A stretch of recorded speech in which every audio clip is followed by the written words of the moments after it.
माननीय श्री सुभाष नेम्बांग पार्लियामेंट के स्पीकर श्री एवं माननीय सांसदगण और आदरणीय सभागृह,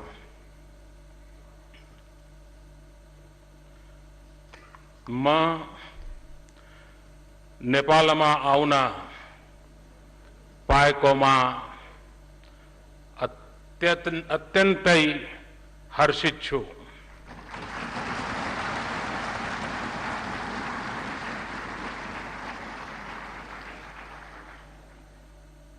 धेरै धेरै वर्ष अघि एक पथिक या तीर्थालुको रूपमा म यहाँ आएको थिएँ।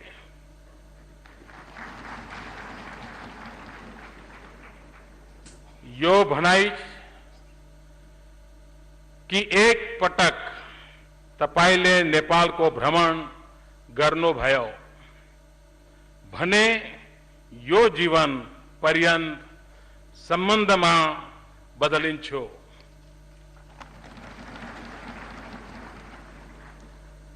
प्रथमतः यस सुंदर देश को साथी को रूप में म फेरि फर्केर आएको छु। भारत को प्रधानमंत्री को हैसियत में पुनः आउन पाउँदा वास्तव में मैले भाग्यशाली महसूस गर्छु।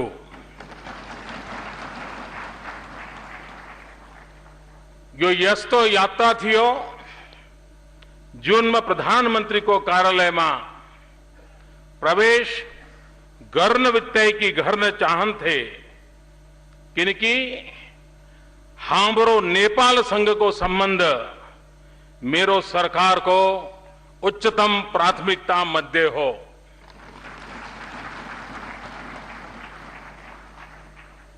निमंत्रणा गर्नु भएकोमा म सरकार र नेपालका जनतालाई धन्यवाद दिन चाहन्छु। म सँगै मैले 125 करोड़ भारतीय जनता को माया, शुभकामना र सद्भावना लिएर आयो छु।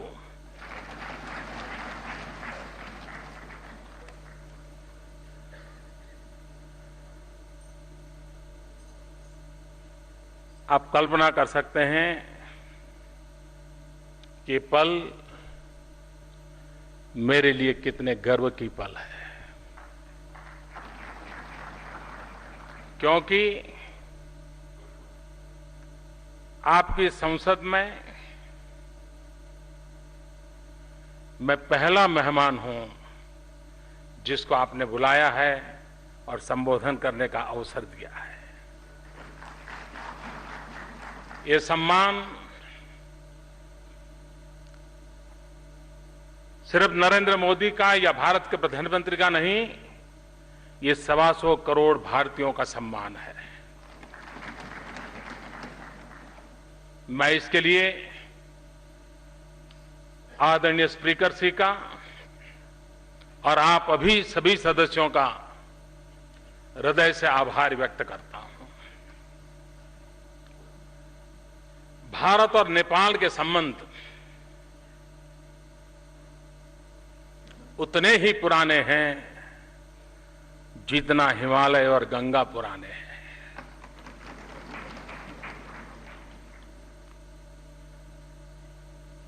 और इसलिए हमारे संबंध कागज की किस्तियों से आगे नहीं बढ़े हैं। हमारे संबंध दिलों की दास्तान कहते हैं।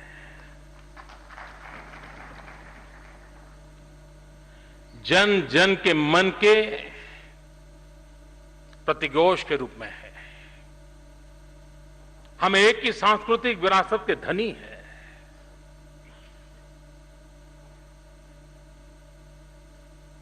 मैं मूलतः गुजरात का हूं। सोमनाथ की भूमि है और सोमनाथ की भूमि से चल करके मैं राष्ट्रीय राजनीति का फलक काशी विश्वनाथ की छत्र छाया में मैंने प्रारंभ किया, काशी से किया, और आज पशुपतिनाथ के चरणों में आकर के खड़ा हुआ हूं।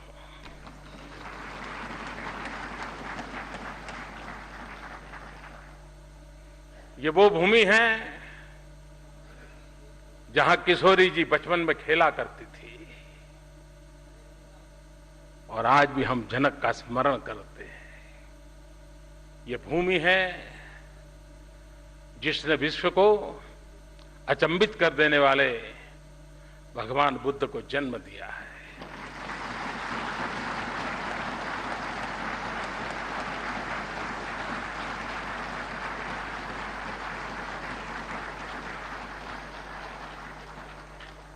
ऐसी एक सांस्कृतिक विरासत की धनी है और इसलिए, और जब मैं काशी का प्रतिनिधि बन गया तो मेरा तो नेपाल से नाता और जुड़ गया, क्योंकि काशी में एक मंदिर है जहां पुजारी नेपाल का होता है और नेपाल में पशुपतिनाथ है जहां का पुजारी हिंदुस्तान का होता है।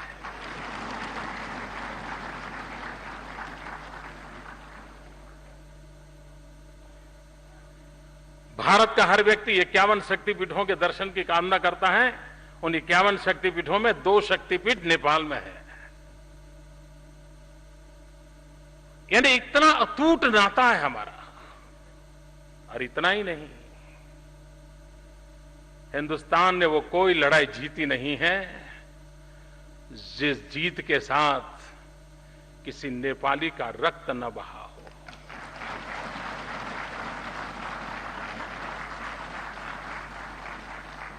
किसी नेपाली ने शहादत न मोली हो।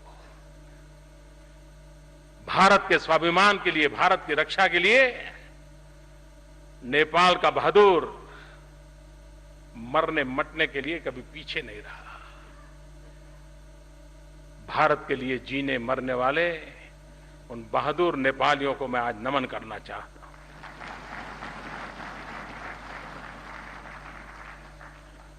भारत के सेना के फील्ड मार्शल एक बहुत बढ़िया बात बताते थे। वो कहते थे कि कोई सेना का जवान ये कहे कि मैं मृत्यु से डरता नहीं हूं, तो मान लेना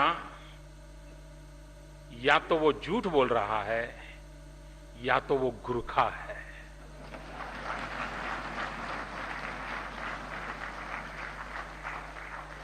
अगर गुरखा कहता है कि मैं मौत से नहीं डरता हूं, मतलब सच्चाई है।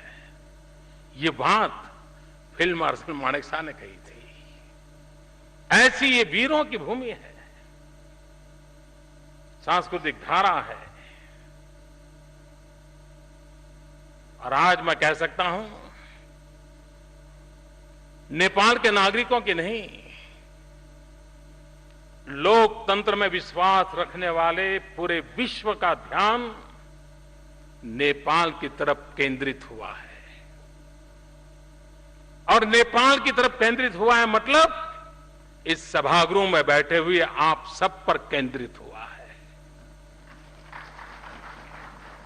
लोकतंत्र में विश्वास करने वाला पूरा विश्व आज आपकी तरफ देख रहा है, बड़ी आशा भरी नजरों से देख रहा है।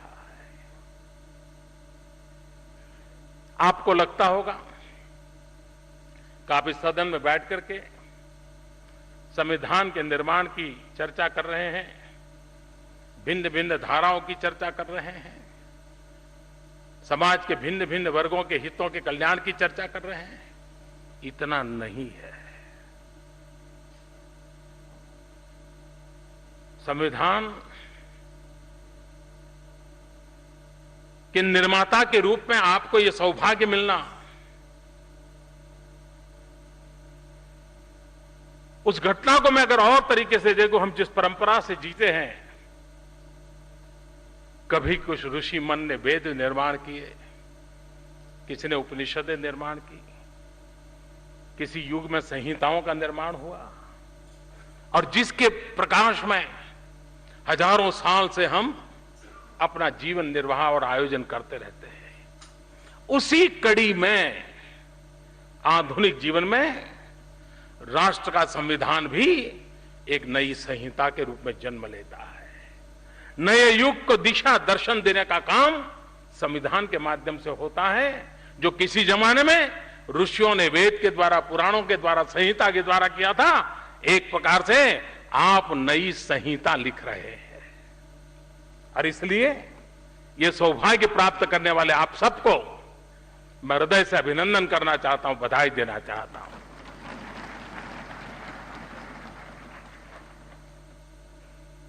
लेकिन संविधान निर्माण की एक पूर्व शर्त होती है।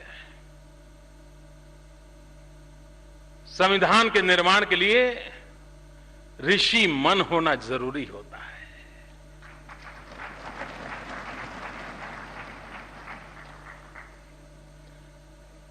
वो मन जो दूर का देख सकता है, वो मन समस्याओं का अंदाज लगा सकता है, और वो मन आज भी उन शब्दों में अंकित करेगा जो 100 साल के बाद भी समाज को सुरक्षित रखने की, समाज की विकास यात्रा को आगे बढ़ाने की कोशिश करेगा। कितना पवित्र, कितना उम्दा, कितना विशाल, कितना व्यापक काम आप लोगों के पास है, और इसलिए आप बहुत भाग्यशाली हैं। मैं आपको नमन करने आया हूं, मैं आपका अभिनंदन करने आया हूं। संविधान एक किताब नहीं होती है। संविधान कल, आज और कल को जोड़ता है। मैं कभी कभी सोचता हूं, भारत का संविधान वो हिमालय को समंदर के साथ जोड़ता है, भारत का संविधान कच्छ के रेगिस्तान को नागालैंड की हरी भरी पर्वतमालाओं के साथ जोड़ता है, 125 करोड़ नागरिकों के मन को, आशा को, आकांक्षाओं को पल्लवित करता है। आप जिस संविधान का निर्माण करने जा रहे हैं, वो सिर्फ नेपाल के नागरिकों के लिए नहीं, दुनिया के इतिहास में एक स्वर्णिम पृष्ठ लिखने जा रहे हो। आपको आश्चर्य होगा कि मोदी जी क्या बता रहे हैं। मैं सच बता रहा हूं। आपका संविधान जो बनेगा वो सिर्फ नेपाल के लिए नहीं, विश्व के लिए एक स्वर्णिम पृष्ठ बनने वाला है। क्योंकि इतिहास की धरोहर में देखें तो एक सम्राट अशोक हुआ करते थे। युद्ध के बाद शांति की तलाश में निकले, युद्ध छोड़ बुद्ध की शरण गए, और एक नया स्वर्णिम पृष्ठ लिखा गया। मैं उन सबको बधाई देता हूं जिन्होंने बुलेट का रास्ता छोड़ करके बैलेट के रास्ते पर जाने का संकल्प किया, नेपाल की धरती पर किया।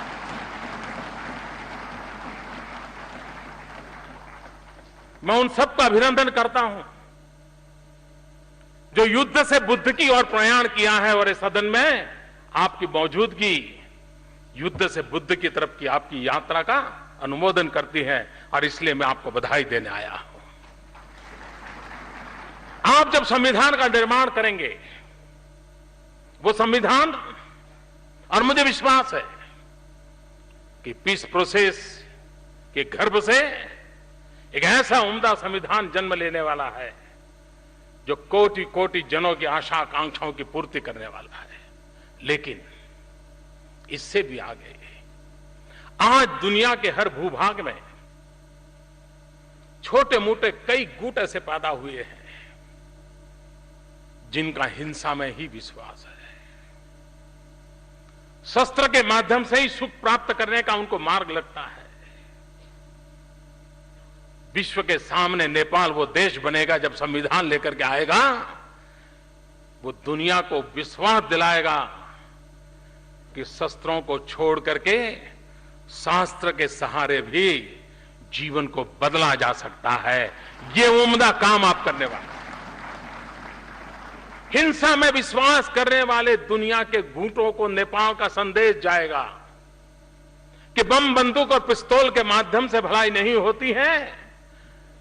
संविधान की सीमा में लोकतांत्रिक प्रक्रियाओं के द्वारा इच्छित परिणामों को प्राप्त किया जा सकता है। और ऐसा उम्दा काम आपने शुरू किया है और उन लोगों ने उसमें हिस्सेदारी की है जिन्होंने कभी शस्त्र में भरोसा किया था, शस्त्र को छोड़ करके, युद्ध को छोड़ करके बुद्ध के मार्ग पर जाने का रास्ता अपनाया। और इसलिए एक ऐसा पवित्र काम आपके माध्यम से हो रहा है, इस संविधान सभा के माध्यम से, जो विश्व के हिंसा में विश्वास रखने वाले लोगों को पुनर्विचार करने के लिए मजबूर करेगा।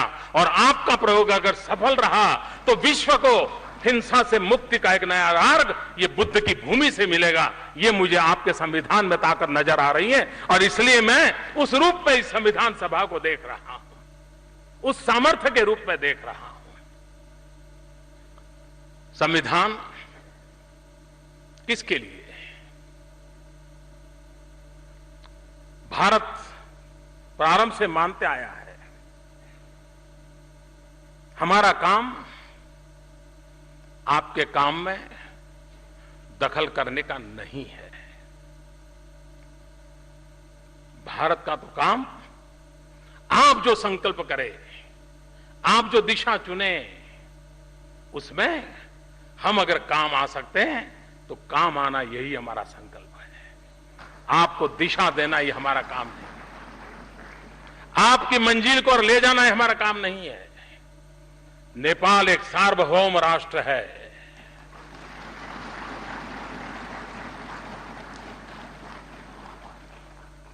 हमारी इच्छा इतनी है कि नेपाल ये सार्वभौम राष्ट्र हिमालय जितनी ऊंचाइयों को प्राप्त करे और पूरा विश्व नेपाल को देख करके गौरवान्वित हो। ऐसा नेपाल देखने की हमारी इच्छा है।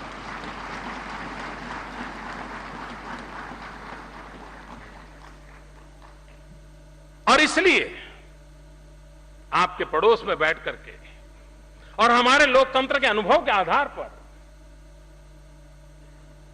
हमें अच्छा लगता है जब ये बातें सुनते हैं कि आप इस दिशा में जा रहे हैं, हमें आनंद होता है। संविधान वो हो जो सर्व समावेशक हो, हर नेपाली नागरिक को, गरीब हो, अमीर हो, पढ़ा लिखा हो, अनपढ़ हो, गांव में हो, शहर में हो, पहाड़ में हो, तराई में हो, कहीं पर भी हो, हर नेपाली को संविधान जब आए तो उसना लगना चाहिए ये ऐसा गुलदस्ता है जिस गुलदस्ते में मेरे भी पुष्प की महक है।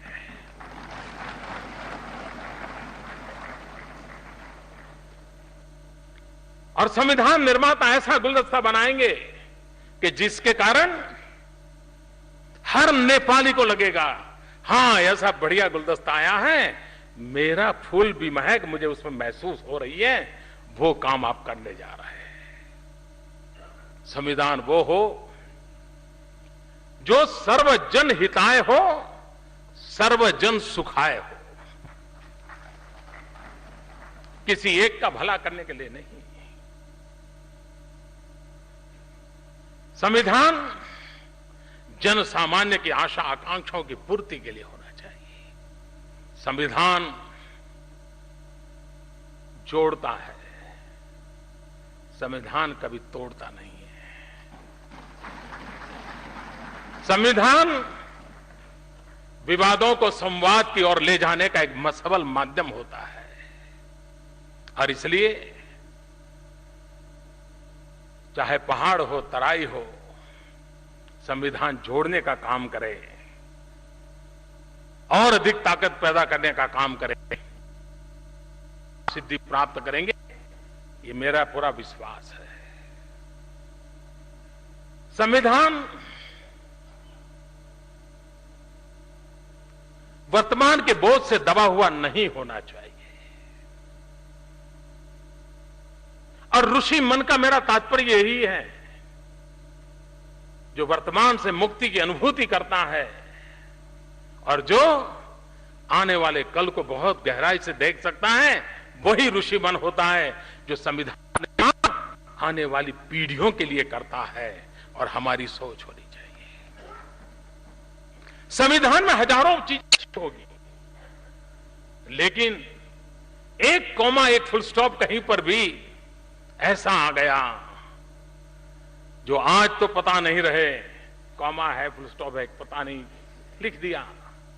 लेकिन कहीं 50 साल के बाद, 100 साल के बाद कॉमा और फुल स्टॉप के रूप में आया हुआ कोई एकाध चीज कहीं विष बीज न बन जाए, विष वृक्ष का जन्म न दें, जो नेपाल के इन सपनों को रौंद डाले। ऐसी स्थिति कभी आए नहीं। ये बारीकी की चिंता ये संविधान सभा करेगी, ऐसा मुझे पूरा विश्वास है। और मैं मानता हूं आपने जो काम शुरू किया है वो अपने आप पे गौरव करने वाला काम है। शस्त्र को छोड़ करके शास्त्र का स्वीकार करना, यही तो बुद्ध की भूमि की से निकलने का आवाज है, वही तो संदेश है। और उस अर्थ में भारत चाहेगा, और जो आप लोगों ने तय किया है, जो मैंने सुना है, और मैं मानता हूं कि बहुत ही उत्तम काम, संघीय लोकतांत्रिक गणतंत्र,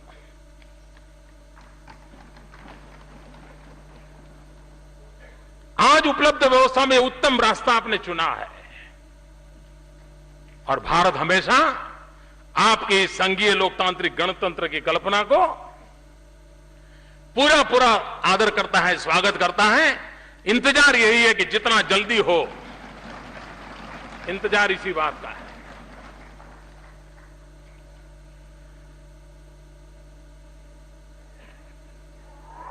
नेपाल और भारत के रिश्ते ऐसे हैं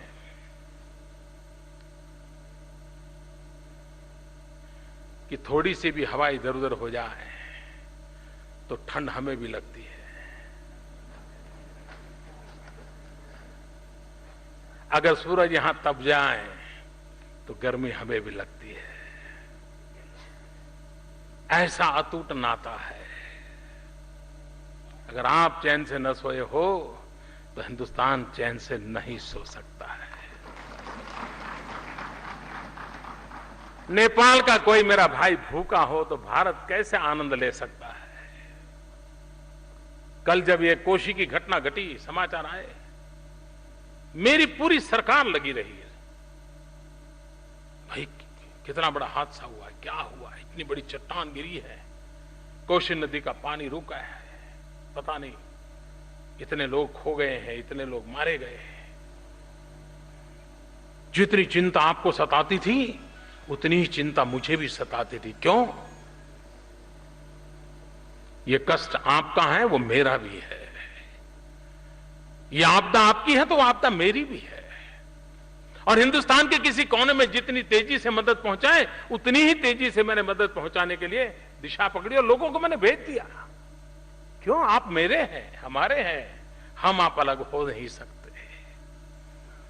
और इसलिए आपके विकास के अंदर भारत आपकी जितनी आशा आकांक्षाएं हैं उसकी पूर्ति करने के लिए प्रतिबद्ध है।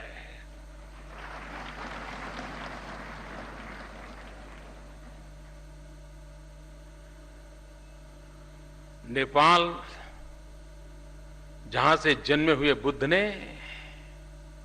मन के अंधेरे को दूर किया था, विचारों का प्रकाश दिया और मानव जात को एक नई चेतना मिली थी। ये नेपाल पानी की शक्ति का ऐसा धनी है कि बिजली के माध्यम से आज भी हिंदुस्तान का अंधेरा दूर कर सकता है।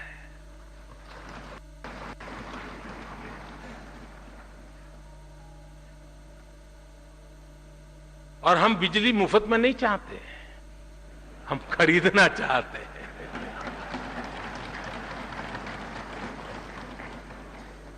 हम आपका पानी भी ले जाना नहीं चाहते, आपका पानी। और वैसे तो एक बात मैं नहीं जानता हूं नेपाल में ये बात किस रूप में देखा जाएगा। पानी और जवानी ये कभी पहाड़ के काम नहीं आते हैं।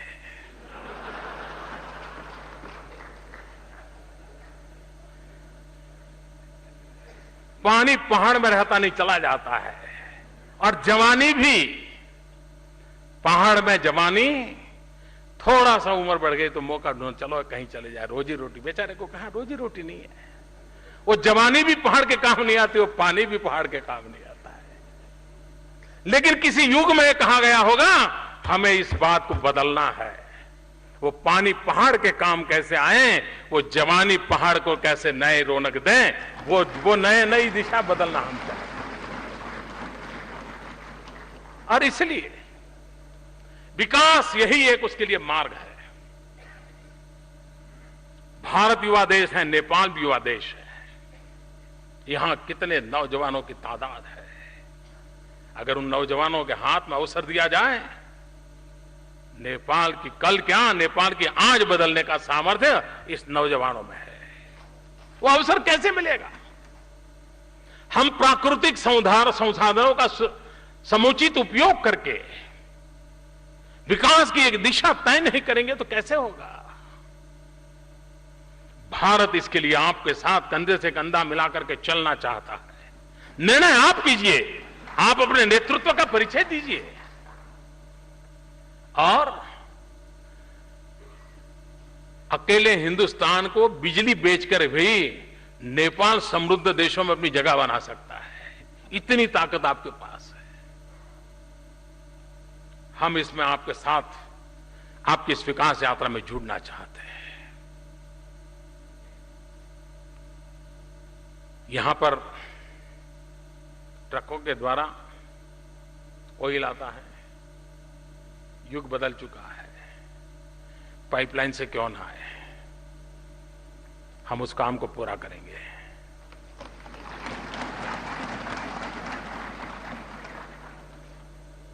शिक्षा के क्षेत्र में यहां के नौजवान भारत आते हैं, उनको भारत सरकार स्कॉलरशिप देती है। उस स्कॉलरशिप पाने वाले नौजवानों की संख्या में मैं बढ़ोतरी करना चाहता हूं। अधिक नौजवानों को अवसर मिले। और ये मैं आपको समझ लीजिए, आज ही घोषणा कर दी, उसका फायदा उठाइए।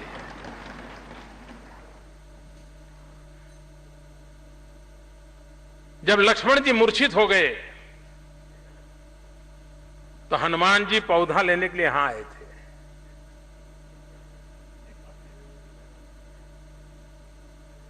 आज पूरे विश्व में होलिस्टिक हेल्थ केयर की चर्चा चल रही है। हिमालय जड़ी बूटियों के, हिमालय के गर्भ में पड़ी है। अगर उन जड़ी बूटियों को हम हर्बल मेडिसिन को बढ़ावा दें, क्यों न नेपाल दुनिया में सबसे बड़ा हर्बल मेडिसिन का एक्सपोर्टर क्यों न बने? क्या क्या नहीं है आपके पास? मैं आपके साथ कंधे से कंधा मिलाकर के काम करने के लिए तैयार हूं। भारत जो मदद हो सके करना चाहिए, क्योंकि आने वाले दिन में विकास को कैसे किस दिशा में ले जाना आपके पास ये पड़ा है। मैं नया नहीं कहता हूं। टूरिज्म, 125 करोड़ देशवासी आपके पड़ोस में ऐसे हैं जो कभी न कभी पशुपतिनाथ आकर के अपना सर झुकाना चाहते हैं, भगवान बुद्ध के पास आकर के शांति का संदेश लेना चाहते हैं। क्यों न नेपाल का टूरिज्म उस रूप में विकसित हो ताकि भारत से बहुत बड़ी मात्रा में टूरिस्ट नेपाल को मिले। और टूरिज्म एक ऐसा क्षेत्र है, कम से कम पूंजी से ज्यादा रोजगार देने वाला कोई क्षेत्र है तो टूरिज्म है। टूरिस्ट आता है तो चना बेचने वाला भी कमाता है, मूंगफली बेचने वाला भी कमाता है, ऑटो रिक्शा वाला भी कमाता है, टैक्सी वाला भी कमाता है, चाय बेचने वाला भी कमाता है। और जब चाय बेचने वाले की बात आती है तो मुझे जरा आनंद होता है।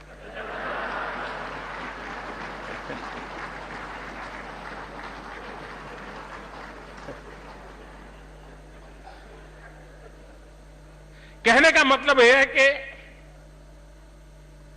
टूरिज्म के विकास की इतनी संभावना पड़ी है। एडवेंचर टूरिज्म के लिए हिमालय से बढ़कर क्या हो सकता है, नेपाल से बढ़कर कौन सी जगह हो सकती है। पूरे विश्व के नौजवानों को पागल कर दे इतनी ताकत आपकी धरती के पास पड़ी है। मैं आपसे आह्वान करता हूं, आइए आगे आइए। पूरे विश्व का एडवेंचर यूथ, जिसको एडवेंचर करने का मिजाज है, जिसको पहाड़ों पर जाने की इच्छा रखती है, आप पूरे विश्व के युवा को ललकार सकते हैं। आइए, कितना बड़ा अवसर है। हमें संविधान भी निर्माण करना है, हमें नेपाल को नई ऊंचाइयों पर भी ले जाना है, और उसके लिए एक पड़ोसी का धर्म हम निभाने के लिए प्रतिबद्ध है। मेरे मन में आया, मैंने कहा नेपाल को हिट करें। मुझे लगा मैं ऐसा शब्द प्रयोग करूंगा तो शायद आपको बुरा लग जाएगा। ये कौन होता है हिट करने वाला? लेकिन मैं जब हिट करने की बात करता हूं तब मेरे मन में 3 प्रमुख बातें हैं। HIT,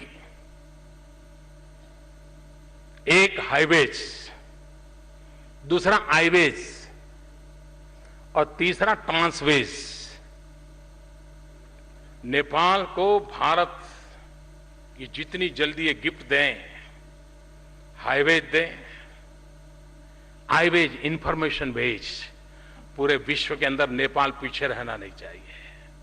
नेपाल भी डिजिटल बनना चाहिए, नेपाल विश्व के साथ जुड़ना चाहिए, हाईवेज चाहिए और ट्रांसवेज, ट्रांसमिशन लाइंस।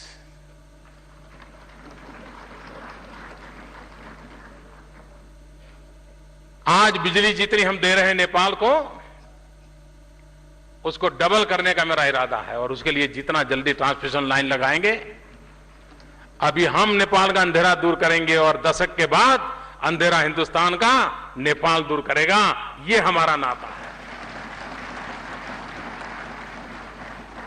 और इसलिए मैंने कहा H highway, I information way, T transmission way, transway, ये मैं हिट करना चाहता हूं और आप भी चाहेंगे ये हिट जल्दी हो।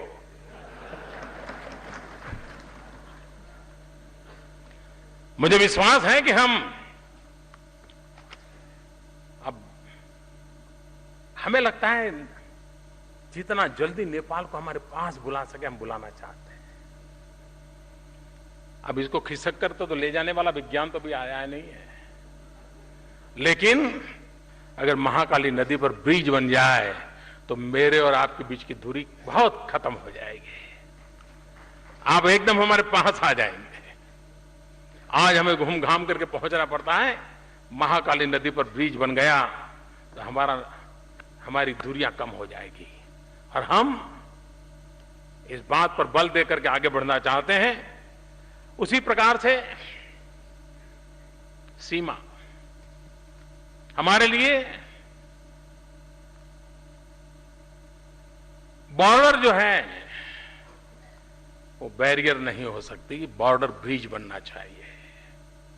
और हम चाहते हैं भारत और नेपाल की सीमा इस प्रकार से वाइब्रेंट हो, अच्छेपन की लेन देन होती रहे, ताकि आपका भी विकास हो, भारत के भी आपके साथ जुड़े हुए छोटे छोटे जो राज्य हैं उनको भी विकास का भी अवसर मिले।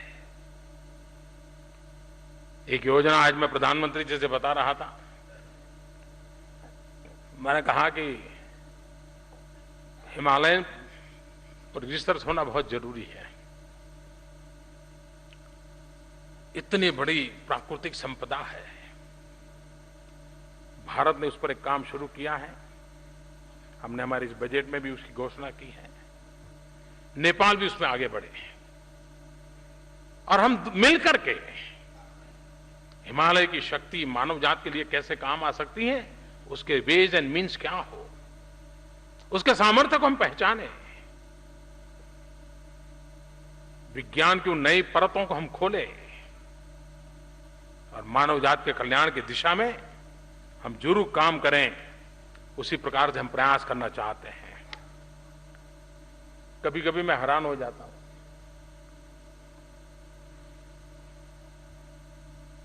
अमेरिका टेलीफोन करना है तो बड़े सस्ते में हो जाता है, लेकिन नेपाल फोन करना है तो बड़ा महंगा पड़ जाता है। अब हमें समझ नहीं आता है भाई ये क्या बात है, ऐसा कैसे बैरियर। और नेपाल के लाखों लोग हिंदुस्तान में रहते हैं, बेटे परिवार से बात करना चाहते हैं, कर नहीं पाता है, नमस्ते करके फोन रख देता है। मैं स्थिति बदलना चाहता हूं। दोनों देशों में ये जो सर्विस प्रोवाइडर हैं उनसे मिलकर के हम भी बात करेंगे, आप भी बात कीजिए। ये कनेक्टिविटी ऐसी नहीं होनी चाहिए हमारे बीच में। बड़े आराम से, सहज से, कम खर्चे पे बात हो और उसी से तो नाता जुड़ता है। लाइव कम्युनिकेशन जितना बढ़ता है उससे नाता बनता है और हम उसको बढ़ावा देना चाहते हैं। अभी आपने सुना होगा, जब मेरा शपथ समारोह था, मैं प्रधानमंत्री के रूप में शपथ लेने वाला था, मैंने सार्क देशों को निमंत्रित किया था और मैं आभारी हूं आदरणीय प्रधानमंत्री जी का। वो बहुत ही कम नोटिस में आप आए और मैं मानता हूं कि सार्क देश मिलकर के गरीबी के खिलाफ लड़ने का एजेंडा लेकर आगे क्यों न बढ़े। गरीबी के खिलाफ लड़ाई में हम सभी सार्क देश एक दूसरे की मदद करें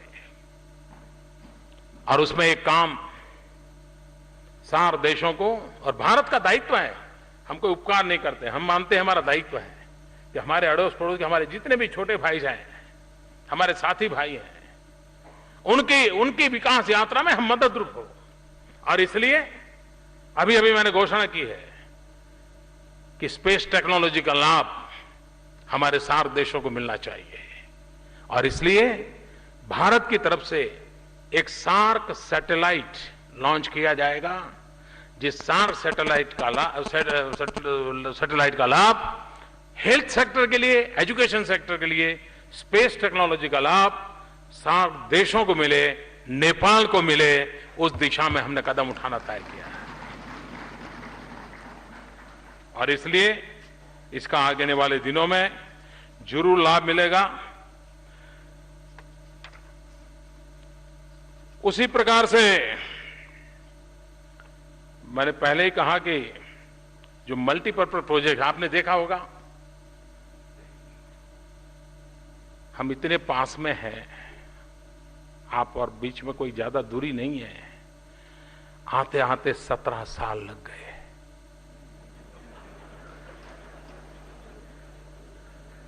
यह अखरता है।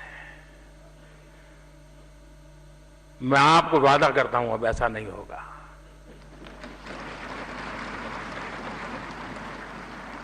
और मैं तो कुछ ही महीनों में वापस आ रहा हूं सार्क समिट के समय, और मैंने उस समय तय किया है कि मैं उस समय जब आऊंगा तो राजा जनक को भी नमन करने जाऊंगा और भगवान बुद्ध को भी नमन करने जाऊंगा।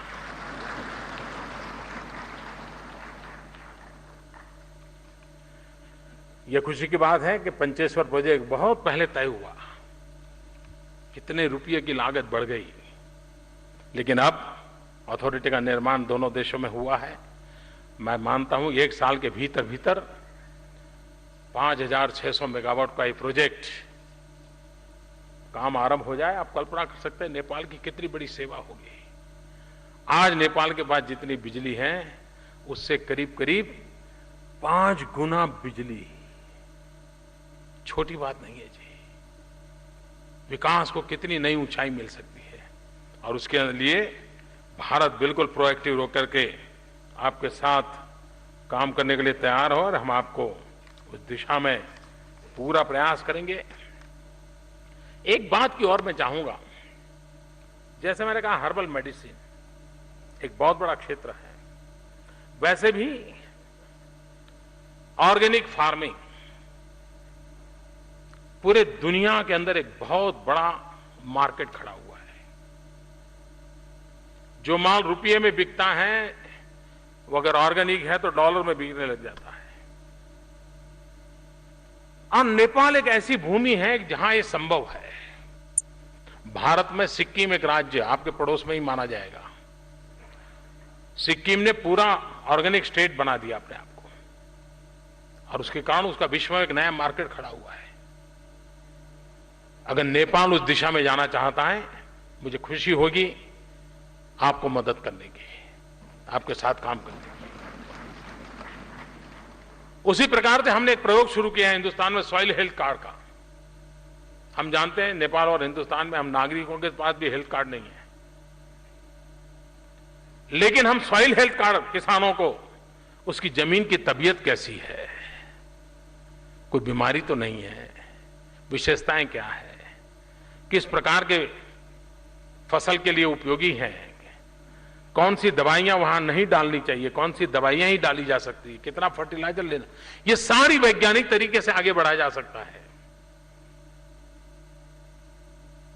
अगर नेपाल की रुचि होगी तो हम सॉइल हेल्थ कार्ड के इस काम को जो हम हिंदुस्तान में आगे बढ़ा रहे हैं, यहां के किसानों को भी अगर उसका लाभ मिलेगा तो कृषि आधुनिक हो, कृषि वैज्ञानिक हो, उसमें हम बहुत बड़ी मात्रा में उपयोगी हो सकते हैं। और मैं चाहता हूं कि आने वाले दिनों में इसके लिए आप जरूर ही कुछ न कुछ सोचेंगे, और मैं मानता हूं उसी प्रकार से आज जब मैं आपके बीच आया हूं तो मैं आज ये भी आपको घोषणा करके जाना चाहता हूं, भारत नेपाल को 10,000 करोड़ नेपाली रुपए कंसेशनल लाइन ऑफ क्रेडिट की सहायता देने का हमने निर्णय किया है। हम यह सुनिश्चित करेंगे कि इस क्रेडिट का उपयोग नेपाल की प्राथमिकता पर होगा। आप इसे हाइड्रो पावर, इंफ्रास्ट्रक्चर, इन सारे क्षेत्रों में लगाएं तो ये करीब $1 बिलियन जैसे अमाउंट में आज, और पहले इसका जो दिया हुआ है ये इससे अलग है, उसके साथ इसको जोड़ना जरूर वो अलग है, वो दे दिया, ये नया है।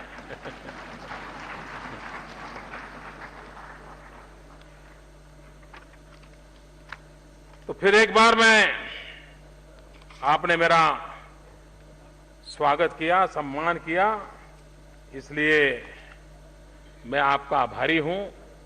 लेकिन मैं फिर से एक बार विश्वास दिलाता हूं कि दुनिया की नजरें आपकी तरफ हैं, विश्व बड़ी आशा भरी नजरों से आपकी तरफ देख रहा है, क्योंकि शस्त्र से मुक्ति का मार्ग संविधान के माध्यम से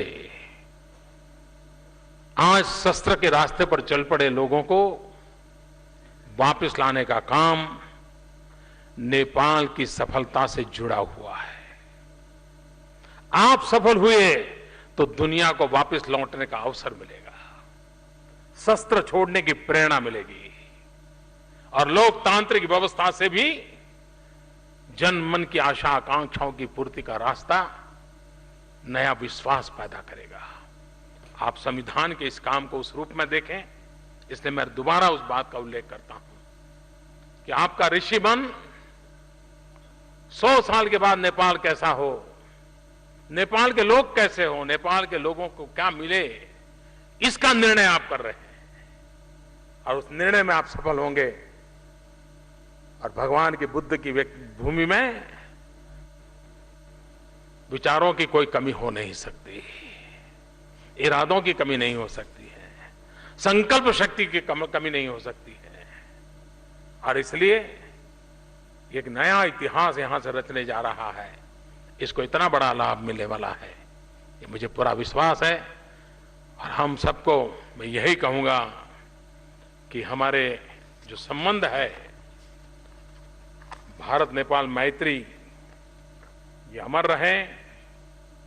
भारत नेपाल मैत्री जुग जुग जीवे, और ये सार्वभौम राष्ट्र नेपाल हिमालय से भी नई ऊंचाइयों को ऊपर उठे, इसी शुभकामनाओं के साथ फिर एक बार आपके बीच आने का अवसर मिला। बहुत बहुत धन्यवाद।